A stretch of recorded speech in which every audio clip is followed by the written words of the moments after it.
Hey, what's going on out there, Entre Nation? It's Jeff Lerner here, and this is part 2 of my little mini video series about copywriting.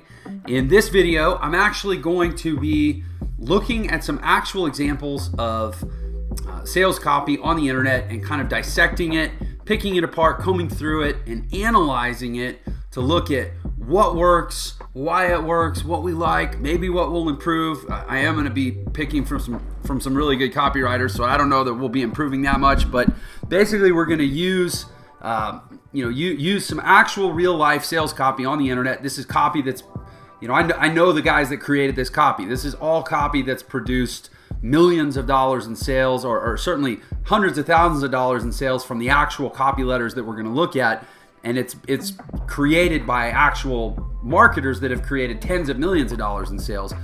So this is all high quality stuff that we're going to be looking at and really trying to understand. It's like a lab, like in the in science class in school. They can talk about biology all you want, but you go and you dissect the frog, you actually really learn how the guts work, right? Well, that's what we're going to do here with copywriting. If you haven't seen my previous video, which was 5 tips to becoming a high-paid copywriter, probably want to watch that first.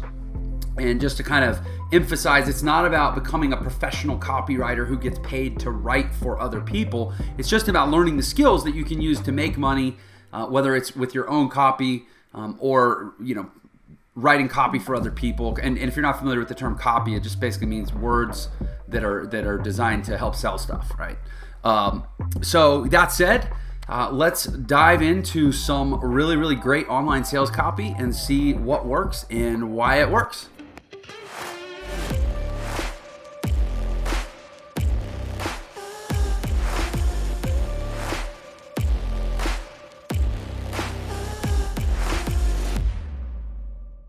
Copywriting, this is like one of my favorite subjects. I think back to 2008 when I got started online, and I was a broke jazz musician. If you watch my videos, you probably heard my story a number of times, but I just, sometimes it feels like I can't believe that my life did what it did and came or went where it went, considering where I was. So I sort of am like, still a little bit pinching myself every day. That's why I tell my story a lot. But it's like I was a broke, down and out, struggling jazz musician.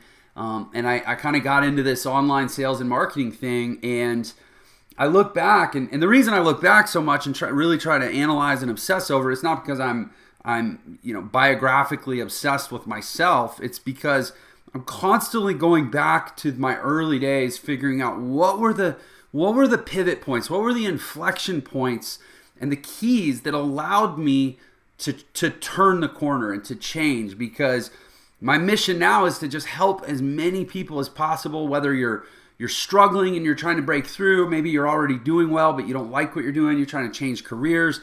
I work sometimes with people that are older, they're even retired, and they're like, well, what do I do now? I need a new gig, a new career, a new business.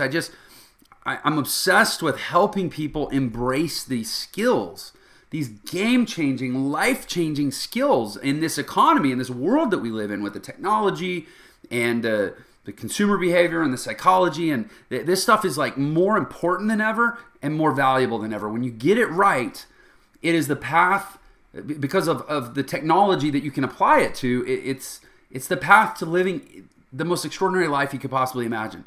But also, on the flip side, in terms of playing good defense, if you don't have these skills, the world has gotten so big, it's gotten so saturated, it's gotten so fast-paced, it's gotten so depersonalized, that without these skills, you're toast. I feel like a lot of what I do is helping people go out and create these extraordinary lifestyles and these stories for their lives. But on the other side, a lot of what I do is just helping people. It's a defensive position of like, I don't want to end up obscure. I don't want to end up broke. I don't want to end up forgotten or feeling disenfranchised from life. And it's just the world has gotten so big and so crowded that for so many people, they just feel like no one cares and like there's no place for them. And sadly, it's because the skills that allow you to go create a place for yourself, that allow you to go control your results and control your direction in this world, So many of them are not the skills that are taught in school. We invest so much time and resources in traditional education thinking that it's preparing us. But in a world with 7 billion people, where a lot of the jobs have been, either the efficiency of the jobs has been so increased by technology, or the jobs have been fully even replaced by technology, we live in a world now, 7 billion people. It doesn't really take 7 billion people to run this world. There's not a place for everyone anymore. And in order for there to be a place, and I'm talking about in terms of the economy, and in order for there to be a role and a function, you have to be really, really good. And the skills that make you really, really good in this world, they're not really the ones that are taught in school. School isn't really teaching people how to sell. School isn't really teaching people how to persuade. School isn't really teaching people how to invest. School isn't even hardly talking at all about money. And school is, I've never heard of a class, unless you get into very specific, niche degree plans at the college level, that ever talk about copywriting. And yet, when I look at my life and say, why was I able to go from being a broke musician to a successful online marketer in a year and a half, basically, it was because I got obsessed, among a few things, I obsessively studied copywriting. This is a $1 million skill that they never talk about in school. And I think that's wrong, and I'm on a mission to help. I can't change it, but I can do something about it. And that's why we're here. So that said, that was my big stump speech of a preamble to say why this matters. But bottom line is, let's get into some copywriting. And as a starting point, I want to look at this gentleman right here, whose name is Mike Dillard, who was actually one of my earliest mentors that I studied in terms of copywriting. In fact, the very first program that I ever got involved in 2008 was an affiliate marketing training course. And one of the sales funnels that they had in that course that they taught you how to go out and use in the market, it actually included sales copy written by this guy right here, Mike Dillard. This guy is a phenomenal copywriter. And by the way, if you go listen to his podcast, you go get on his list, you read his emails, you corner him at an event like I have multiple times, and Mike and I have gotten to be actually decent friends, but he'll tell you the number one skill that changed his life. Well, I mean, he says it right here. Here's how I went from waiting tables to 7 figures in 18 months. I went from being a broke jazz musician to not 7, but many, many 6 figures in 18 months, and hit 7 figures within a year after that. It's the same skill. And it was copywriting. Mike Dillard, he says that all the time. It was learning to create words that sell, learning to sell with words. And Mike's actually a pretty shy guy, kind of like I am. He's probably honestly even more shy than me. I'm kind of a natural introvert. Mike is more even in that direction. But you don't have to be gregarious. You don't have to be an extrovert. You don't have to be a stage presence to create, to love language. Think about your average poet or your average songwriter. A lot of them are like kind of introverted people, right? But they're great with words. And you can be great with words to express emotion. You can be great with words to convey, a cause or a mission or a purpose. And you can be great with words to sell. And actually, greatness with words for all those three and all other applications tends to honestly be kind of the same keys that ultimately makes good copywriting. Because good copywriting is really just about making people feel. It's about making people feel, but also creating a logical thread that keeps them moving. Just like in good video, even something I'm working on getting the resources in place to implement more, that good video is constantly moving. If you look at like the most viral videos online, they're moving because when there's motion, it keeps that animal part of your brain alert. It keeps people engaged. Videos that have motion have longer view time. Also take more production resources to create, but I'm working on that. But anyways, with copywriting, it's the same way. There's a cadence and a pacing and a way that you logically keep the mind moving from point to point to point to point. But when you nail it, man, you change your life. So, and I haven't watched this video of Mike's. I know this was for his mentoring program, but let's just purely critique this as copy. Let's just go through this solely from a copywriting standpoint. Now, I am looking at this after the cart is closed, the offer is closed. It was it opened on February 1st. I'm looking at this in late February, so the offer's closed. But doesn't mean we can't study the copy. So first of all, headline, right? Bold headline. And it's funny, you look at copywriting, if you go online and you study various copywriting formulas and such, there are these formulas, right? There's like attention, interest, decision, action, what they call AIDA. There's star chain, hook is one. There's problem, agitation, solution. There's the before after bridge. There's the big promise. These are all like specific copywriting methods that you can look up and learn about, but they really all center around the same thing. And this is a formula as old as the written word itself, which is like you start with a big statement. It's the headline of the newspaper, right? It's volcano erupts or Pearl Harbor attacked or something that just gets people's attention, right? And you want it to relate to the offer. So here he says, here's how I went from waiting tables to 7 figures in 18 months. Now, that's a big statement, right? And he's able to make that statement because he went from 7 figures, went from waiting tables to 7 figures in 18 months. So you might immediately go, well, what if I didn't? What if I didn't do that? What if I'm and let's see, he's selling mentoring and coaching, and you're like, well, what if I'm not a mentor or a coach? I don't have this expertise. I can't sell my knowledge, or frankly, if you get too far in that, I can't, I'm going to tell you don't have a copywriting problem, you have a confidence problem, but that's a whole other video, and I actually have videos on that. But let's assume that you have some substance, something of merit, maybe it's just another product that you want to sell, and you're like, well, how do I craft a bold statement? Basically, you craft a bold statement by just crafting a bold statement. Like, what is the biggest possible result that you could get from this thing? And then, really just pull it back from there based on legality, morality, ethics, compliance. I mean, if it's let's say you've got a product that's if it's a health product, you can't say it cures a disease. You might get in trouble with the FTC. You can't say that it, is guaranteed to make you $1 million if it's, you have to be careful. But I mean, short of those things, you want to make like the biggest, boldest claim that you can. Like, let's say it's a toy, then go to what's the biggest pain that the person could be having, and what would be the biggest solution to that pain how would it express in the most dramatic possible way if that pain was solved? Let's say somebody's problem is, well, let's say you've got a toy, and again, I'm just kind of winging it here and making this up. Let's say you've got a toy, it's Christmas time, you want to sell this toy. Who are you selling to? You're really selling to the parents. What is it the parents want? They want their kids to be happy at Christmas, and they what are the parents' pain points? Well, they're short. A lot of times it's money or frustration, or short on time.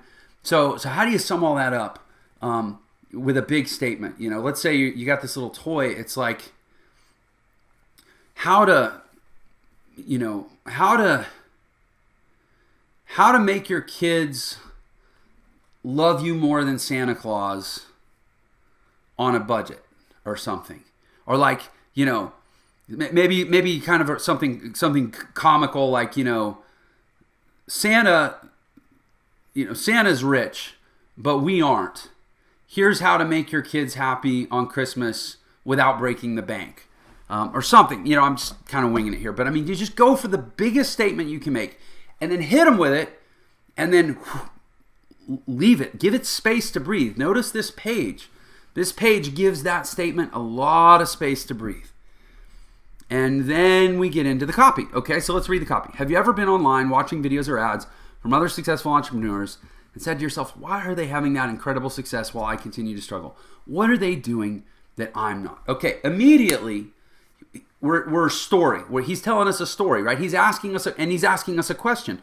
2 great opening salvos. One that's a question, but it's also a question in the form of a story. People love questions. People respond well to questions in written form, especially when they're either open-ended questions or, especially in this case, questions that cause them to kind of go into their own life and into their own mind and start picturing their own life. And so you have to be a little bit careful with open-ended questions, because you can't control an open-ended question. People respond well to them, but if you ask an open-ended question and you don't really have a great control element about it, you could lose them. You could say, where would you like, if you said to somebody like, what would your dream vacation look like? If you put that in writing, there's literally a risk that they could open up a new tab and start Googling top 10 places to visit, or top 10 bucket list destinations or something. Like, you could lose them if the question's too open-ended. So what he does here is he gets that sort of dreamlike quality, that imagination quality of an open-ended question by asking them something that directs them inward to picture their own life, but it's still actually just a yes or no question. And it's great because immediately he is defining who this is for.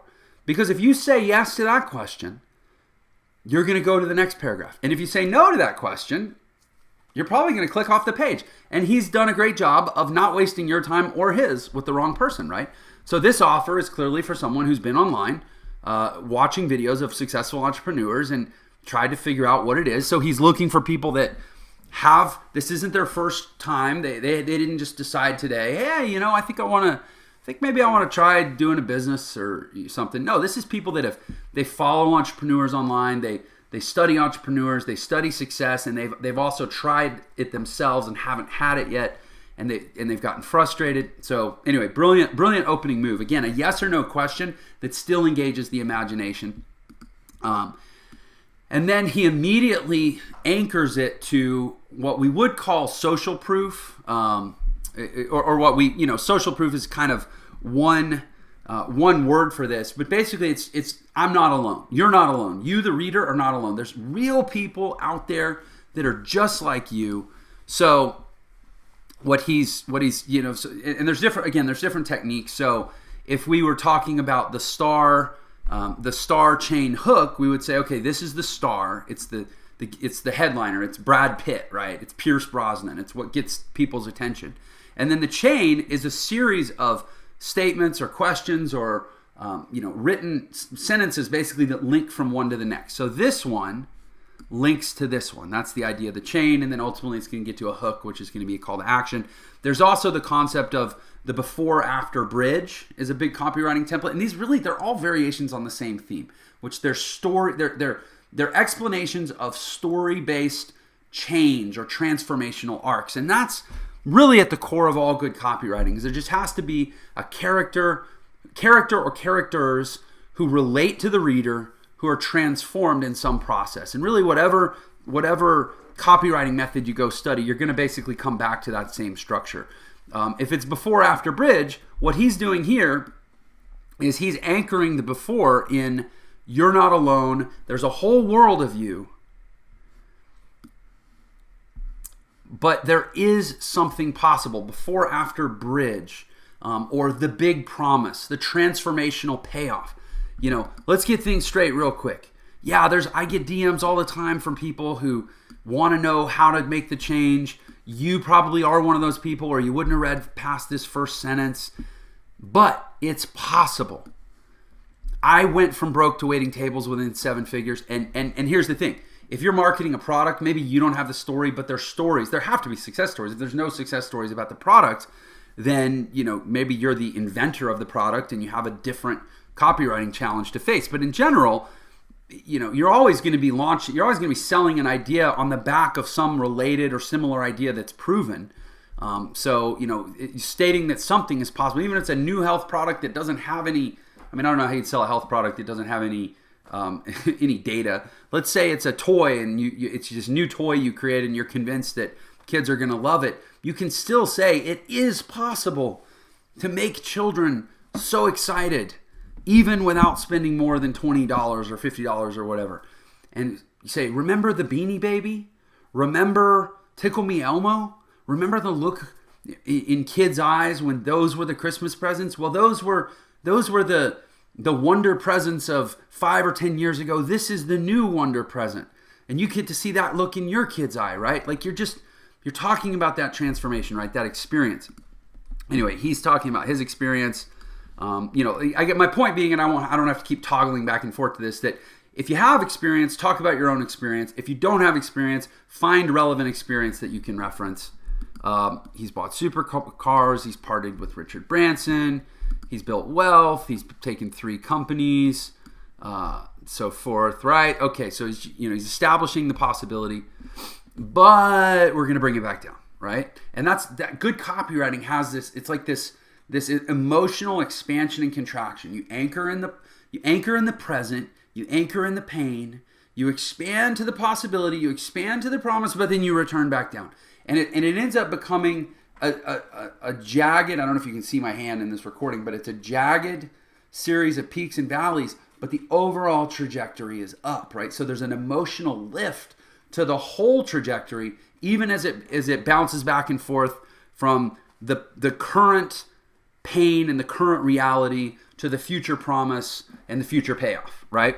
So here he goes, zoom, back down. Okay, I started business after business. I lived in a $300 a month apartment. And by the way, I have not actually read this whole letter, so I'm literally analyzing this as I go. I did laundromat. Notice it's all story-based, it's narrative-based, it's relatable, it's human.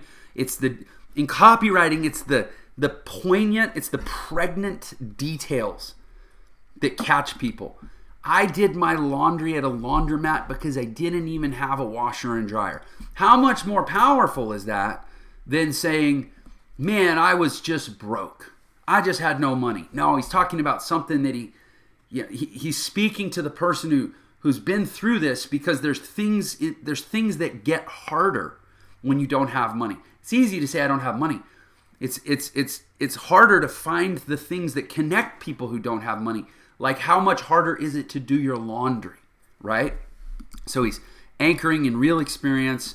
5 years, and he made $0, right? So he's really twisting that dull blade of pain, right? 5 years, no money. And then connection. So I understand exactly how you feel. Now, if you have a guy that's done $60 million and launched 3 companies and bought supercars and done all the stuff Mike's done, so as soon as he says, I understand exactly how you feel, what's happening is there's a hand reaching down, and now you're lifted back up. I know you've been trying. I know you've been spending money. So now, even though he's still talking about the pain, there's an emotional lift because you're being validated. You're being heard. You're being felt. You're being understood. You're being spoken to in the second person. That's a huge piece. And ultimately, people only want to do business with people that they feel like understand them. People don't want to do business with people that are in the same place as them. Like, if you're overweight, you don't want a trainer that's overweight. You want a trainer that's in good shape. But you want a trainer that understands your struggle. Ideally, you want a trainer who maybe used to be out of shape and then they got in great shape and they can connect to the journey and the process. You don't want a trainer that was just born ripped with 6-pack abs, right? That guy doesn't understand you. So anyways, talking in the second paragraph, and look at how this content is spaced. Every sentence, it's its own paragraph. Think about school. Did they ever teach you in school to write like this? No, they actually would have told you this is the wrong way to write. You need to organize it around paragraphs and cluster your ideas, and each paragraph has its own little mini encapsulated style. That's all true if you're writing the great American novel, I suppose, but it's bad sales copy. This is how you sell. Why don't they teach this stuff? Don't even get me started, right? So anyway, relatability. Okay, I know you've been trying. I know you spent money. I know you're pulling your hair out. Wondering if this whole business thing is just one giant scam. So he's doing something real interesting right there. Mike has a pretty good reputation, so I don't think most people are coming to this page wondering per se if it's a scam. But depending on what you're selling, a lot of times there's a way that you can deflate objections by sort of saying things that seem overly transparent or blunt, where they're like, well, if this was a scam, surely he wouldn't have used the word scam, right? It's like it's an abundance of honesty, almost an excess of honesty. And again, that's not necessarily what's happening here in reality, because Mike's programs are really, really good. But to the psychology, one of the ways you get people to lower their defenses is you say things that you wouldn't otherwise say if there was validity or merit in their defenses being up. It's just kind of a cool trick. Like, well, if this wasn't going to work, he wouldn't have risked planting the seed of the word scam in my mind, right? Anyway, so still speaking second person. He's being positive. He's uplifting. And these are all just, they're all just little things that you kind of learn how to weave together. And then catharsis. He uses this word, turning point. He's using language, and he's about to tell a story around that language that's illustrative. People want to believe that transformation or change or growth or whatever the end result is can happen in a very compact window of time. So notice, he's not going to say, in fact, I remember the day I was stuck in traffic on the way to work yet again, and I almost gave up. I almost threw in the towel. Thank God I didn't, because over the next 2 years, I would slowly piece together little win after little win and ultimately realize that I could do better than I'd been doing. No, he wouldn't say that. He says, no, thank God I didn't, because at that moment, individual, tiny, singularity little moment, the entire universe was created in a moment. It's called the Big Bang, right? For him, this was his Big Bang moment. That's what everybody that's seeking change wants, is they want to believe that there's going to be this inception moment where all new possibilities begin. The turning point. He's using that language. I called up a mentor of mine. Gave me a piece of advice that completely changed everything. Now, think about it. He's selling a mentorship program. So what he's doing here is talk about inception. He's planting the idea in your mind. And again, these are techniques. Just like when I met my wife, I really wanted her to fall in love with me, because I fell in love with her pretty quickly. She was amazing. I wanted her to love me. I wanted her to want to be with me. It didn't mean that I wanted to trick her and screw her over. It meant that I genuinely loved her and I genuinely wanted to do amazing by her and to give her an amazing life. But in order for that to happen, I had to get her to fall in love with me too, right? So as I'm explaining these techniques, first of all, because Mike's a friend of mine, but secondly, just in general, it doesn't mean that I'm impugning or maligning the people that use these techniques. The fact is, business doesn't work unless it works on both sides. So the seller has to convince the buyer to participate. It doesn't mean that it's a trick. It's basically saying, help me, let me help you be helped by me, right? So right here, he's planting this idea that a phone call with a mentor gave him a piece of advice that changed his life. So obviously, when we get to the end of this letter, and he's going to say, so come on board with me and let me be a part of my mentoring program, and it can change your life. He's already essentially addressed the objection. Say, oh, well, how is advice going to change my life? And that's one of the things that you'll see good copywriting does progressively throughout, is it deals with objections. One of the mistakes that a lot of copywriters make, or a lot of people make in general in selling, is they fail to appreciate where the person might be at in the buyer's journey. So most of the people that you're selling to aren't all the way convinced, because honestly, if somebody's all the way convinced, what are they going to do? They're just scrolling through. They're just going down to the bottom. They're looking for there it is. Boom, buy button, green button, boom, click, go, check out. Okay, credit card done, boom, I'm in. You don't have to sell the person that's already convinced. You have to sell the person who still has objections. And that's what all of these formulas are about. It's about keeping people connected long enough that you can actually deal with their objections in two ways: cognitively and, what would the word be, subconsciously, or almost to the limbic system. Basically, you build trust over time. So you deal with objections in two ways. One is you actually answer them, sort of point by point or bullet by bullet. The other is you just get the person sort of spending more time with you and acclimating and warming up to where there starts to be a momentum or an inertia to the thing, okay? So anyway, back to the text. He said, Mike, if you want to make $50,000 a month, you have to become someone who's capable of making $50,000 a month. Right now, you haven't mastered any special skills. Why would you deserve to get paid as if you had? That's a great point. There's truth in that, right? Again, just simple, short sentences. Notice, like Ernest Hemingway would be proud. Look how short these sentences are. And also, look at the language. Now, I know Mike. Mike's a really smart guy. Mike knows a lot of big words. Mike is one of the most, and here I'll use one. Mike is one of the most erudite people I know. But he doesn't write to show you how smart he is. He uses common language. I would describe this language as, you would be very happy if your middle schooler wrote this way. It's clean, it's compact, not a lot of big words. And that's intentional, right? Because you don't win the sale speaking to the prefrontal cortex. You don't win the sale by getting people to have to process cognitively and have to pull out their dictionary and figure out what the heck you're saying. You win the sale by getting them into a cadence. It's almost hypnotic. So if you read this language is pretty hypnotic. That was my first light bulb moment. Why was I expecting to get paid like a world-class professional when I hadn't earned the right to be? I finally gave in to the fact I needed to focus on becoming a more valuable person to lots of other people instead of trying to get rich the easy way. Back to the story. Within the next 18 months, I went from waiting tables at P.F. Chang's to making my first $1 million. But this piece of advice wasn't the only game changer. This is the chain. You know, the star chain hook. In star chain hook, the star and the hook are both very small. It's a long chain. And this is a long form sales letter, and Mike Dillard does this really well. But it's simple. And everything links to the next thing. He does that so well. Every sentence links to the next sentence. This piece of advice wasn't the only game changer. Well, what else was a game changer? There were 4 lessons that were game changers. Oh my gosh, now I got to know all 4. Oh, good. I'm going to share all 4 of them with you. Oh man, I'm so ready to hear. Oh, you are ready to get started? Awesome. Grab a pen.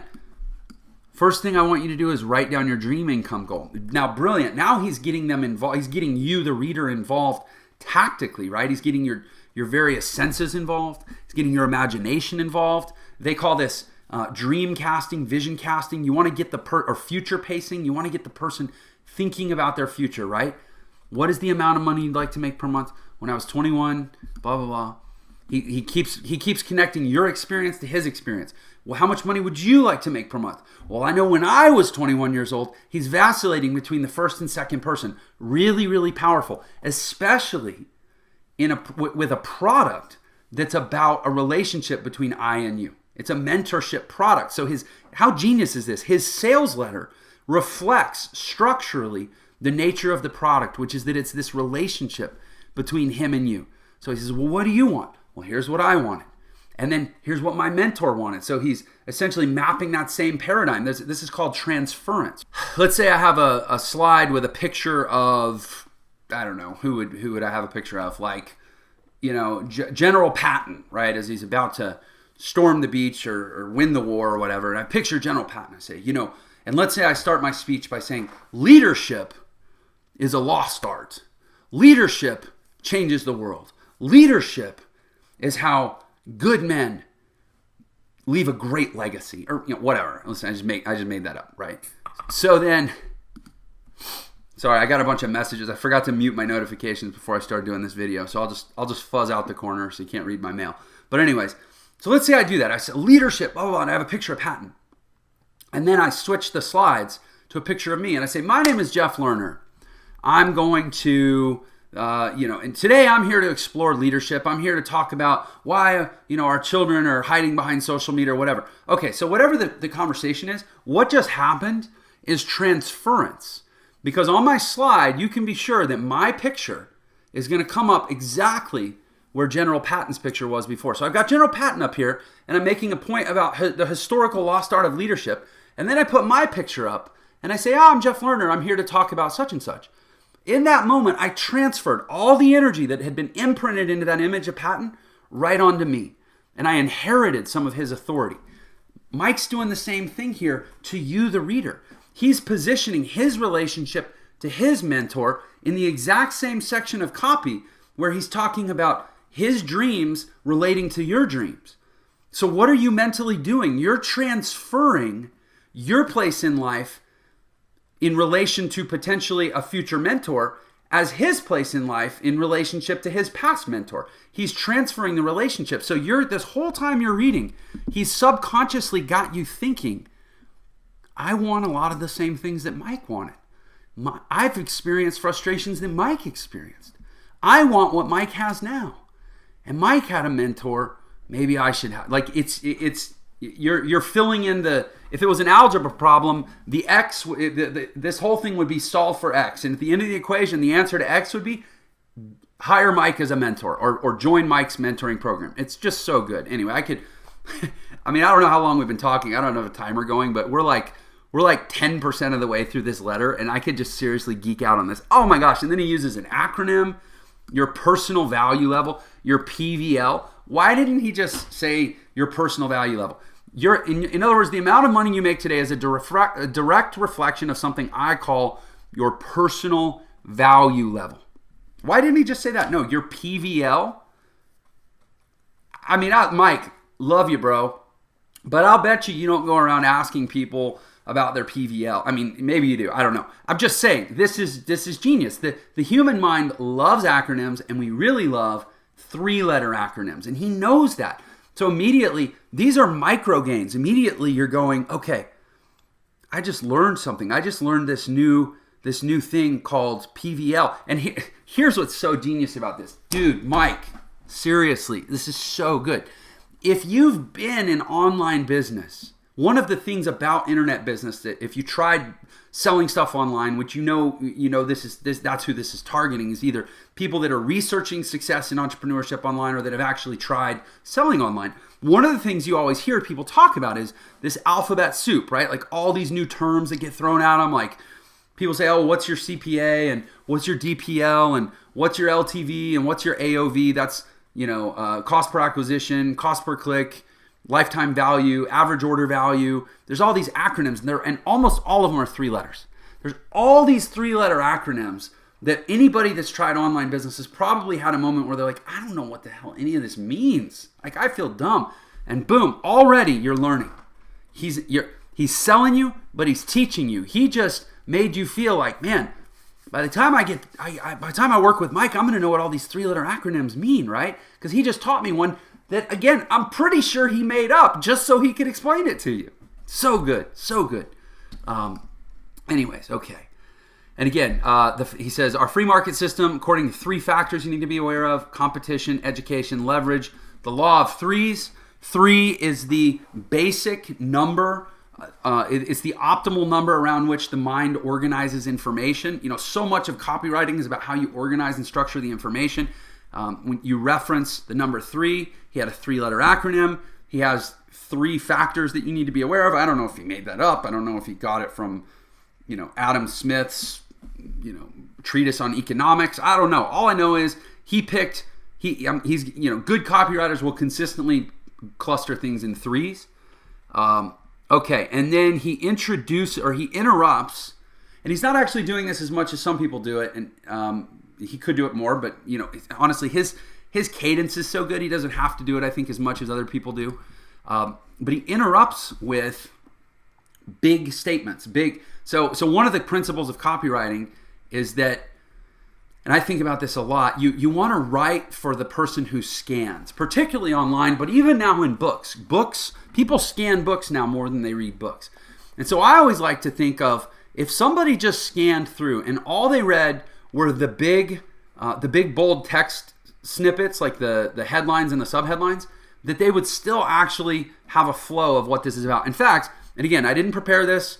I wanted this to be off the cuff and kind of impromptu because, frankly, I think most good copywriting has sort of an off-the-cuff feel to it, even though it's probably very studied and refined and revised. It needs to feel spontaneous, so I kind of wanted to do this spontaneous. But let's experiment. If all I did was scan and I read these large print stuff, how would this go? Here's how I went from waiting tables to 7 figures in 18 months. Registration is closed. Okay, well, that doesn't make sense. Oh, but I can join the waiting list. All right, cool. Here's part of my success story that you may have missed. So what if I was just scanning? What if I hadn't actually read this letter? What would that sentence what would that sentence do for me if I wasn't reading the letter? Would I immediately go, what would I immediately think? Here's my take on this. I think Mike did this intentionally. He's not saying, here's part of my success story that you may have missed, therefore go read above in this paragraph to make up what you missed. That's not what he's referring to at all. What he's saying is, I'm a big deal. And you've probably heard my story before, but here's something that you may have missed.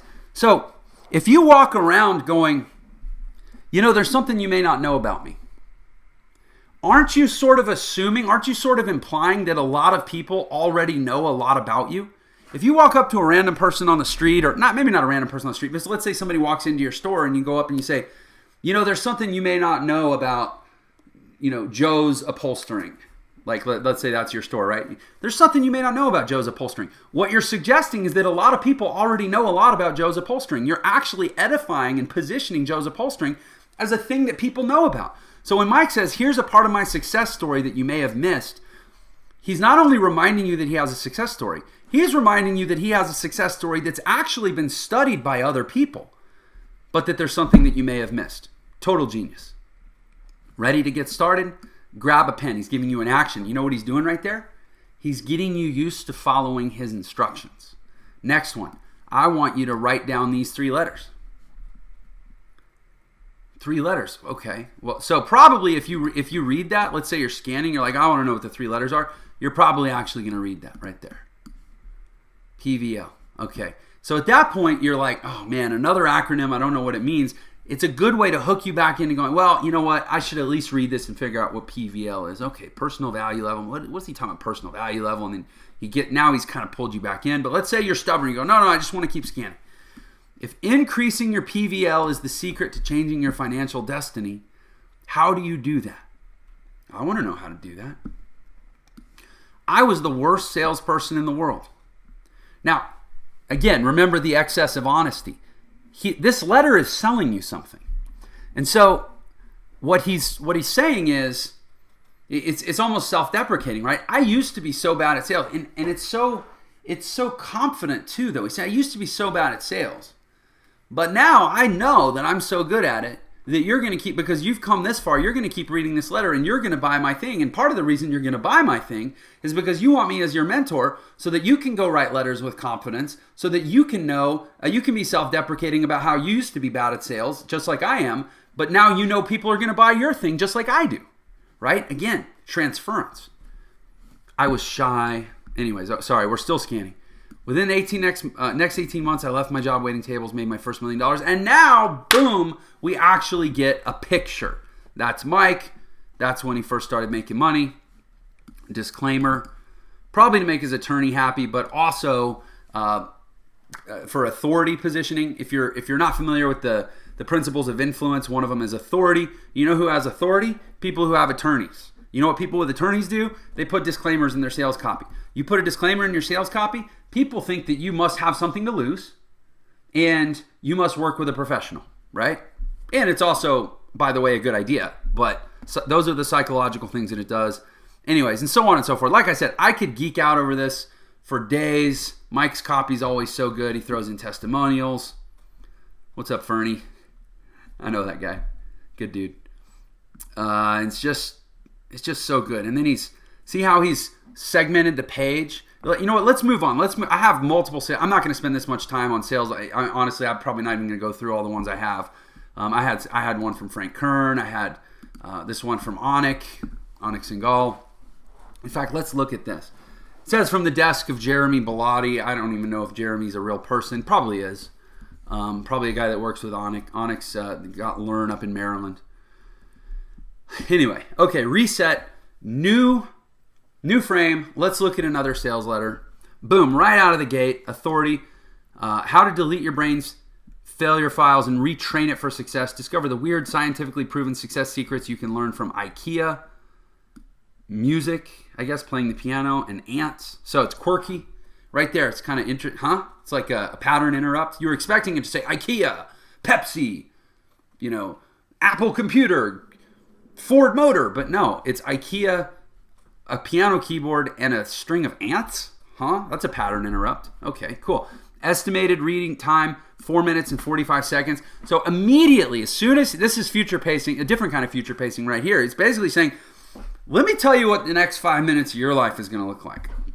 Now, first of all, there's no way that somebody could peg this anywhere close because different people read at such dramatically different speeds. I mean, I just spent however long, half an hour reading 20% of Dillard's sales letter.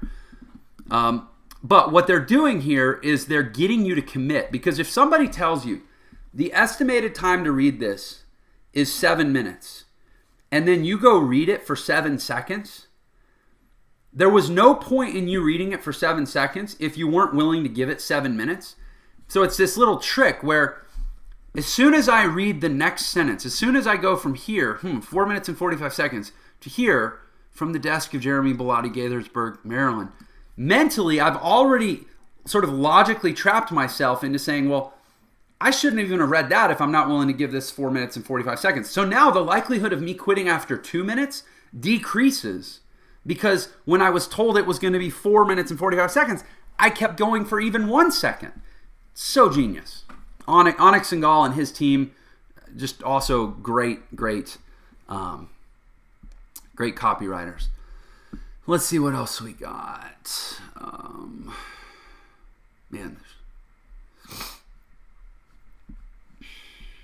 So obviously this one has lots of interruptions, lots of segmentation, random use. It's not random. I mean, it's intentional. The use of italics, the use of bold, and really the idea here is this is all cognitive stimulations, all visual stimulation. So the idea is to draw the eyes. I'm scanning. I'm going to go, do you know how your computer works?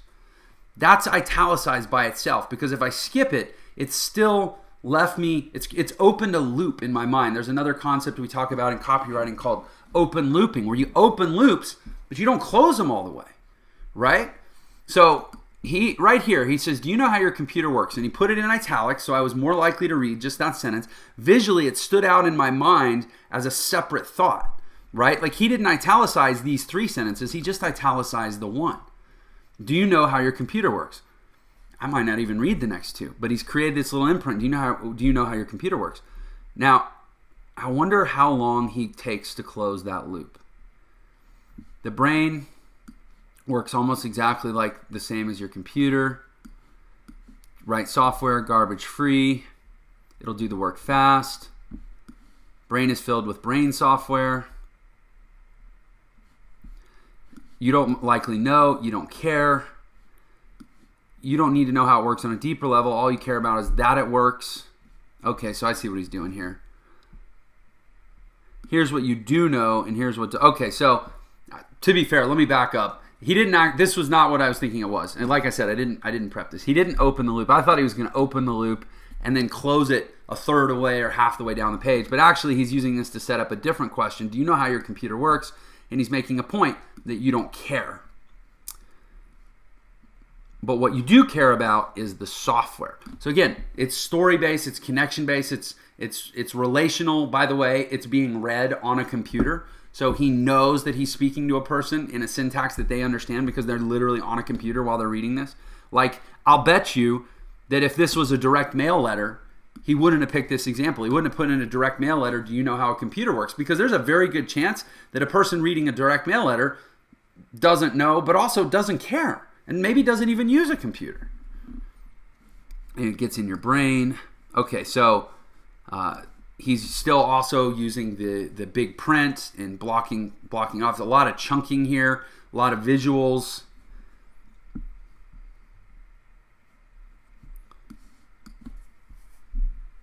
Bullets. We didn't see a lot of bullets in Mike's copy, but bullets are probably I would say equal to headlines. Bullets are the things that the eyes gravitate to the most. And again, by the way, I haven't looked at this, but I see how he's got, oh look, he did say 3 building blocks. Like I said, always clustered in 3. So we're the 3 building blocks of the brain hack pillar. So this is really well organized. I mean, we talk about how content is organized. This is very, very well done. Harvard. Transference of authority. Again, he's saying Harvard probed the brains of piano players. Notice he didn't say Central Maryland Community College probed the brains of piano players and found this. No, he's transferring authority right there. Inner dialogue. Anyway, this is good. This is really well done. Okay.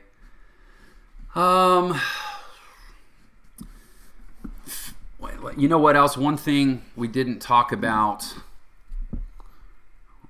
right here. Look at this section right here.